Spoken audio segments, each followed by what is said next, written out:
Hi everyone. In today's tutorial, we will show you how to adjust margins and set a 1-inch margin in Canva. This is especially useful for printing or keeping designs properly aligned and well-spaced.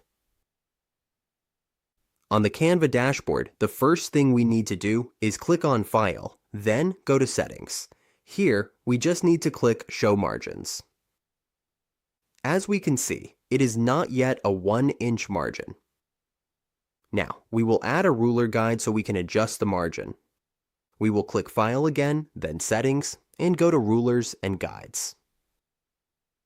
As we can see, this is the inch line, but it is not set to 1 inch yet. To add a 1-inch line, we just need to drag the guide to the 1-inch mark. We can now see it is set to 1 inch.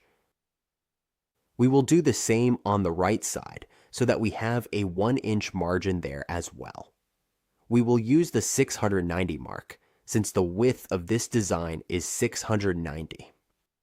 Now, for the horizontal margin, we just need to click the guide and place it here.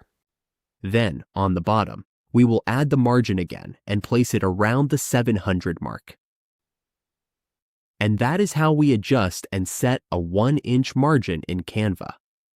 With this simple setup, we can keep our designs neat, balanced, and print ready.